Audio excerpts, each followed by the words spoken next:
Qantas is urgently paging passenger Mr. Jeffrey Sampson. Your flight is in the final stages of boarding and is ready for departure. Alright, so made it to Melbourne. I've never flown internationally from Melbourne Airport before, so I'm just walking through the departures level from the Qantas side over to Terminal 2, which is the international terminal. Hopefully, I've already got my boarding passes, so hopefully I'll just be able to go through security and then onto immigration, and I'm actually going to check out the American Express lounge today in Melbourne.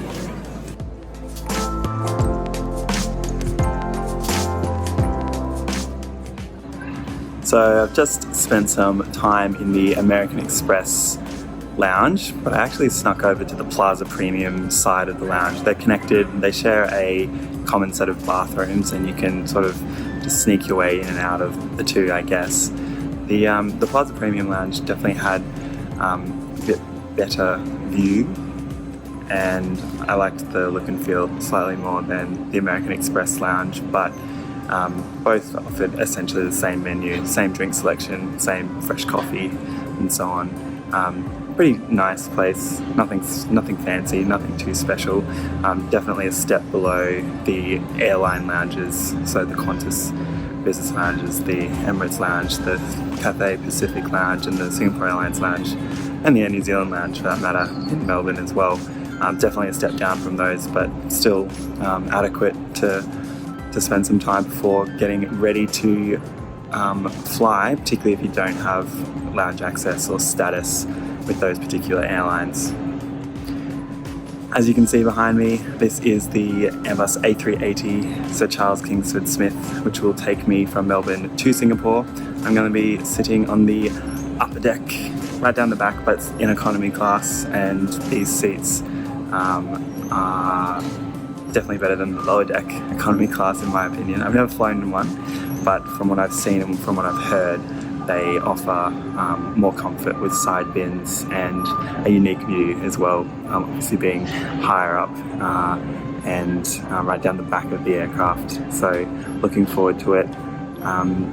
Looking forward to showing you the economy class experience on the A380. The A380 is the only aircraft in the Qantas fleet that I'm yet to fly, so I'm really looking forward to flying on this big bird. Thanks, have a safe trip. Thanks. The boarding process for the big A380 is relatively complex compared to a smaller aircraft, I suppose. Lots of different boarding groups, but I managed to squeeze on relatively early as a single traveller and make my way down to the lower deck boarding bridges. As you'll see, I am guided along the aircraft. How are you, sir? Well, thanks. How are you? Good, come in. I'll tell you what, you're actually upstairs. Oh, okay. If you go all the way down the back, there's a stairs that takes you upstairs. Thank you. The A380 economy class cabin is starting to look a bit dated with those red and green economy class seats on the lower deck.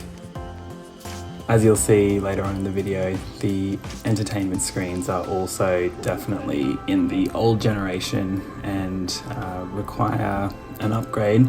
But given the aviation market post-coronavirus, I doubt that we'll see these A380s ever upgraded. Indeed, we might not even see them flying very often in the near to distant future.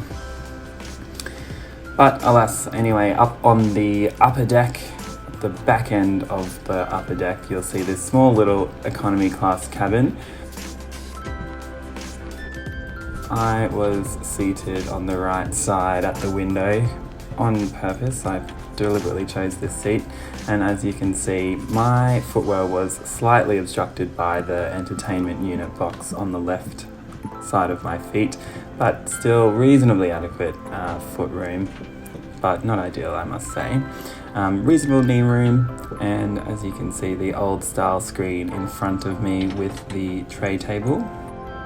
Above you have individual reading lights and air vents as per standard on the Airbus A380, and you can see the size of this small cabin.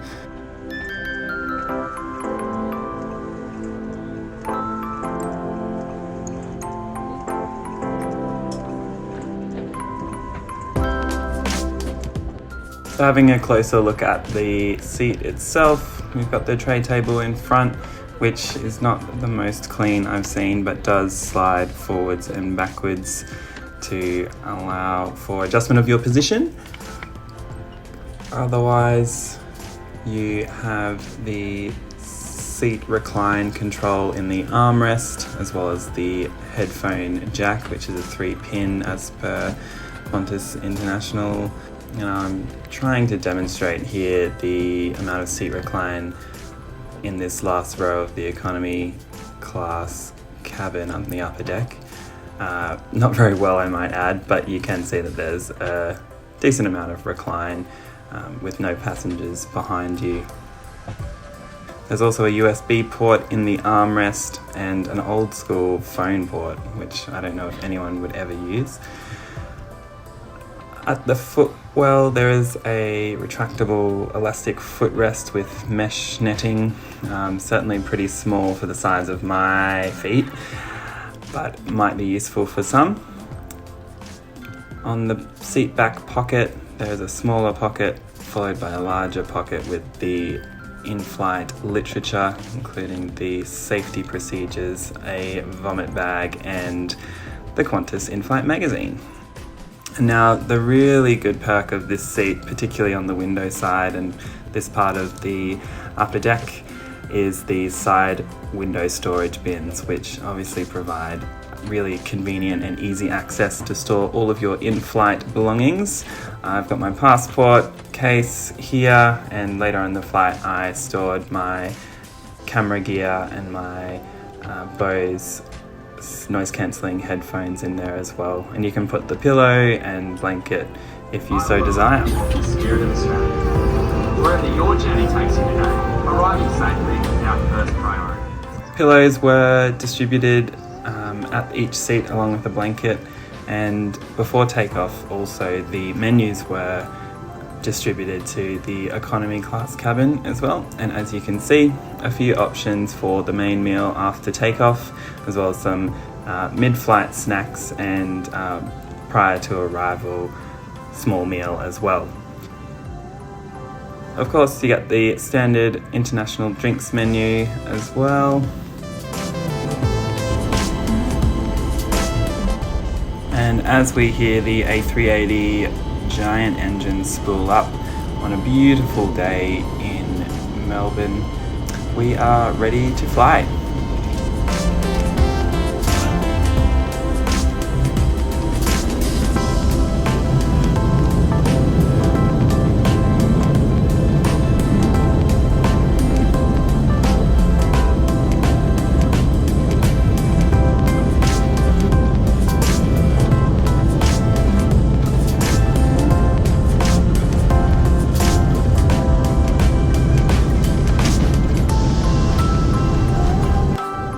Once we're in the sky and the seatbelt sign has been turned off and we're at the cruising altitude, it was time to enjoy the in-flight service and see what was on offer on the Qantas A380 economy class.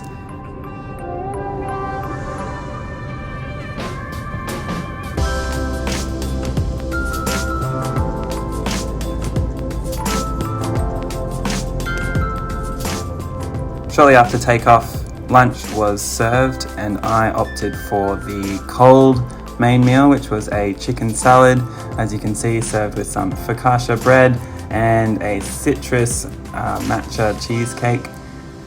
I have to say the salad was reasonably tasty, not the best, not the worst, but went down as a fresh alternative to the hot main meals, and I enjoyed all of this with a gin and tonic.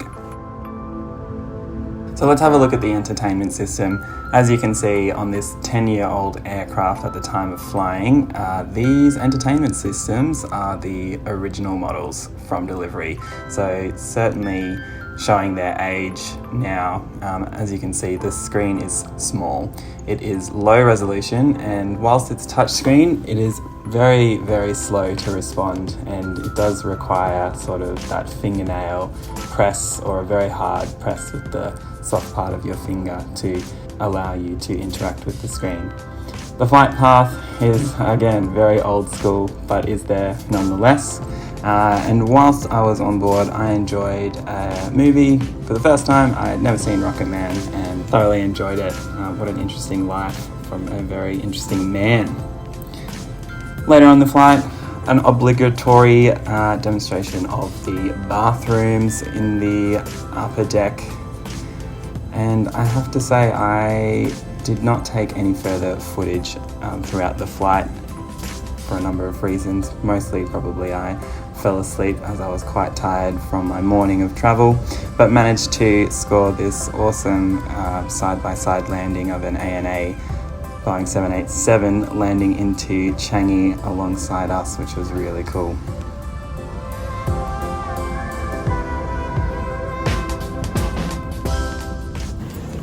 So first impressions coming straight off the upper deck of the Airbus A380 Qantas economy, right in the back cabin.